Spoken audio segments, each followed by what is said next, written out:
नमस्कार दर्शकों, मैं आचार्य शुभाशीष स्वागत करता हूं अपने YouTube चैनल ज्योतिष आचार्य में।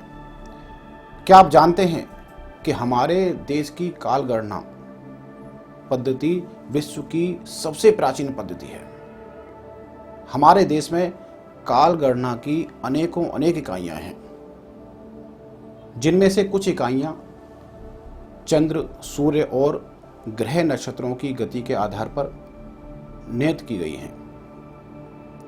ये कौन कौन है और नववर्ष की कुंडली बनाकर भविष्य फल कैसे ज्ञात किया जा सकता है, आज के इस एपिसोड में मैं आप लोगों को यही बताऊंगा। विक्रम संवत 2079 के नव संवत्सर का भविष्य फल बताने जा रहे हैं, जो पूरी तरह से ज्योतिषीय गणना पर, ज्योतिषीय सिद्धांतों पर आधारित है। हमारे देश में काल गणना की एक अति प्राचीन परिपाठी है, जिसके मुकाबले में संसार के किसी अन्य देश में इतनी प्राचीन काल गणना पद्धति देखने को नहीं मिलती। वर्तमान वर्ष में श्री विक्रमादित्य संवत 2079 की चैत शुक्ल प्रतिपदा 2 अप्रैल सन 2022 को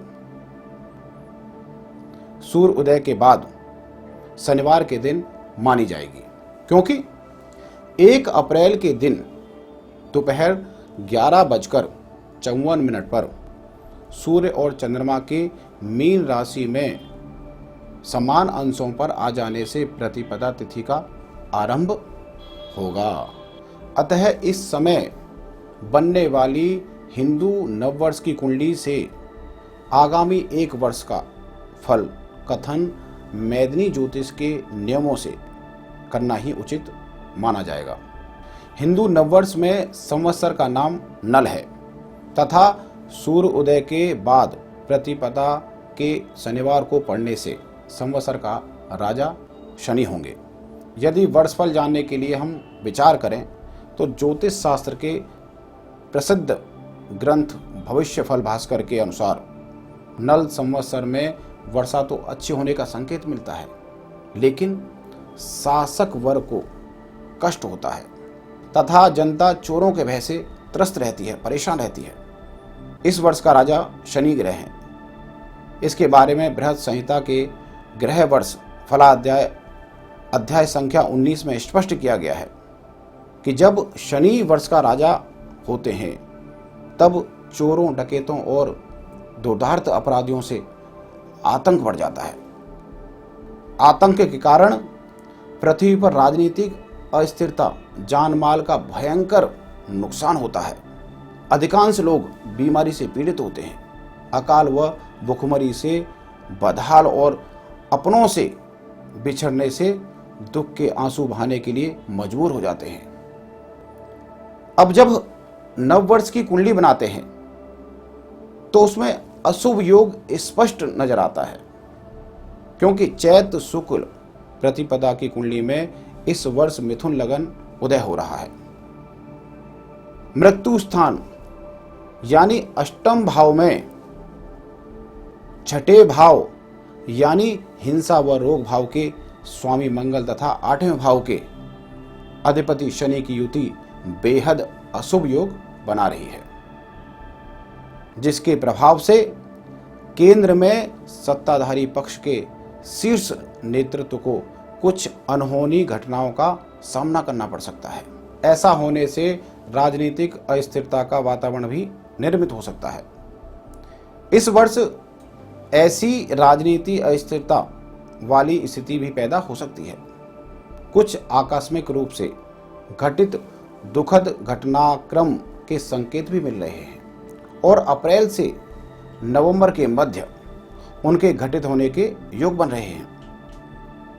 नववर्ष कुंडली में लग्नेश बुध का मीन राशि में नीच का होकर सूर्य और चंद्रमा से दशम भाव में युक्ति होना केंद्र सरकार के मंत्रिमंडल में बड़े परिवर्तन होने का योग भी दर्शा रहे हैं। हम सब जानते हैं कि पिछले वर्ष हमारे देश में नवंबर के महीने में कृषि कानून के रद्द होने की घोषणा के बाद सत्तारूढ़ पक्ष अप्रत्याशित रूप से चुनाव में अच्छा प्रदर्शन करने में सफल रहा।